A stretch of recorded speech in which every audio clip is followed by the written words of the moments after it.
दोस्तों, क्या आप जानते हैं कि पेप्सी या 7 अप पीने के बाद इतने ज्यादा डकार क्यों आते हैं? और क्या आपको पता है कि रेजर ब्लेड्स हमेशा इसी शेप में क्यों बनाए जाते हैं? प्लस ये चिपकली छत पर उल्टा कैसे चलती है और नीचे क्यों नहीं गिरती? और मोबाइल के डायल पैड पर ये ABC क्यों लिखी होती है? आज की इस वीडियो में मैं आपको ऐसे धमाकेदार फैक्ट्स बताऊंगा जो किसी के दादाजी को भी नहीं पता होंगे।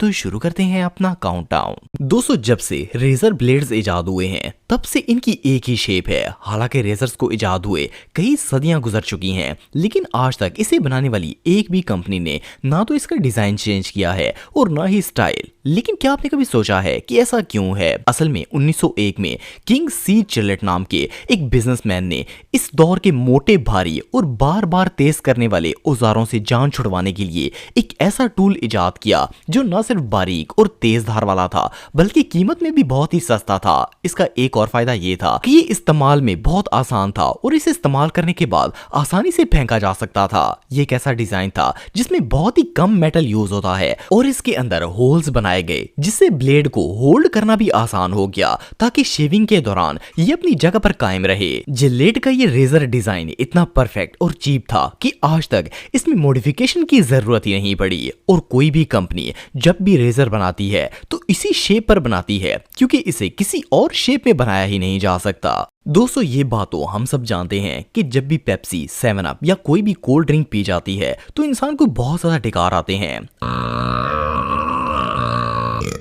अक्सर लोगों को लगता है कि शायद पेप्सी और कोका कोला के अंदर केमिकल्स होते हैं जिसकी वजह से हमें डकार आते हैं, लेकिन आपको जानकर हैरानगी होगी कि ये डकार केमिकल्स की वजह से नहीं बल्कि किसी और वजह से ही आते हैं। असल में Coca Cola, Pepsi, Sprite, 7 up और दूसरी कोल्ड ड्रिंक्स के अंदर कार्बन डाइऑक्साइड गैस मौजूद होती है। जब कोल्ड ड्रिंक्स बोतल्स में डाली जाती हैं तो इसके साथ ही ये गैस भी अंदर शामिल हो जाती है ताकि इसके टेस्ट को दोबारा किया जा सके। लेकिन जब हम कोल्ड ड्रिंक पीते हैं तो यही गैस हमारे पेट के अंदर चली जाती है और जब पेट के अंदर कार्बन डाइऑक्साइड का प्रेशर बढ़ जाता है तो ये गैस डकार की सूरत में हमारे मुंह से बाहर निकल आती है। लोगों को लगता है कि शायद पेप्सी या 7 अप पीने की वजह से खाना फौरन ही हजम हो जाता है, लेकिन ऐसा नहीं होता। ये सिर्फ एक गैस होती है जो प्रेशर की वजह से डकार की सूरत में हमारे मुंह से बाहर निकल आती है। दीवार की जो सरफेस हमें बिल्कुल फ्लैट नजर आ रही होती है, असल में उसके अंदर भी अगर माइक्रोस्कोप से देखा जाए तो छोटे छोटे होल्स नजर आ जाएंगे। चिपकली के ये बाल उन्हीं छोटे माइक्रोस्कोपिक होल्स के अंदर चले जाते हैं और चिपकली को दीवार में चिपकने में हेल्प करते हैं। दोस्तों, आप सबने अक्सर मोबाइल में नंबर डायल करते वक्त नोट किया होगा कि हमारे कीपैड में नंबर्स के नीचे कुछ अल्फाबेट्स भी लिखे होते हैं। सोचने की बात यह है कि हम कॉल मिलाने के लिए तो नंबर ही डायल करते हैं, तो फिर इन अल्फाबेट्स का क्या पर्पस होगा? ज्यादातर लोग तो इस चीज पर ध्यान नहीं देते, लेकिन आपको जानकर हैरानगी होगी कि ये अल्फाबेट्स असल में बहुत ही यूजफुल होते हैं। इसकी एक रीजन तो ये है कि जब से मोबाइल इजाद हुआ है इसके कीपैड का डिजाइन बिल्कुल सेम है। फर्क सिर्फ इतना है कि पहले बटनों वाले मोबाइल हुआ करते थे जिसमें ये कीपैड्स टाइपिंग का काम करते थे, लेकिन आजकल भी ये काफी यूजफुल होते हैं। अक्सर ऐसा होता है कि जब कोई बंदा कस्टमर केयर पर कॉल करता है तो IVR सिस्टम में अगर नाम वगैरह दर्ज करना हो तो ये टाइप करने में मदद करते हैं। फॉर एग्जाम्पल, अगर कोई रोबोट या AI सिस्टम आपको कॉल के दौरान अपना नाम टाइप करने के लिए कहेगा तो ये अल्फाबेट्स बहुत ही हेल्प करेंगे। सिर्फ इतना ही नहीं बल्कि अगर डायलर में किसी कॉन्टैक्ट को सर्च करना हो तो इन अल्फाबेट्स की मदद से उसका नाम भी टाइप किया जा सकता है। फॉर एग्जाम्पल, अगर जॉन का नाम निकालना हो तो सिंपली 6465 टाइप करने से ये कॉन्टैक्ट निकल आएगा। दोस्तों, आप सबने बहुत से मोबाइल टावर्स के ऊपर इस तरह के ड्रम टाइप के ऑब्जेक्ट्स देखे होंगे, लेकिन क्या आपने कभी सोचा है कि इन ड्रम्स को टावर के ऊपर क्यों लगाया जाता है? असल में इस ड्रम जैसे गोल ऑब्जेक्ट को माइक्रोवेव डिश एंटीना कहा जाता है और इसका काम बहुत ही इंपॉर्टेंट होता है। ये माइक्रोवेव डिश एंटीना सिग्नल्स को एक टावर से दूसरे टावर तक पहुंचाने का काम करता है। हमारे मोबाइल के अंदर जो नेटवर्क सिग्नल्स आते हैं वो असल में इन ड्रम्स के जरिए पहले एक टावर से दूसरे टावर तक ट्रांसफर होते हैं और फिर हमारे फोन्स इन सिग्नल्स को कैच कर लेते हैं। इन डिश एंटीनास को ऊंची जगह पर इसलिए लगाया जाता है क्योंकि ये बिल्कुल सीधी डायरेक्शंस में सिग्नल थ्रो करते हैं और जब सिग्नल्स दूसरे टावर तक पहुंचते हैं तो वो मोबाइल और दूसरी डिवाइसेस को एक दूसरे से कांटेक्ट करने में मदद करते हैं। ये टेक्नोलॉजी वाकई में इनक्रेडिबल है। दोस्तों, अगर बक्सुए या सेफ्टी पिंस की बात की जाए तो ये एक ऐसी चीज है जो ऑलमोस्ट हर घर में ही मौजूद होती है। लेकिन आप सबने एक बात नोट की होगी कि जब से हम पैदा हुए हैं हम इन बक्सुओं और सेफ्टी पिंस को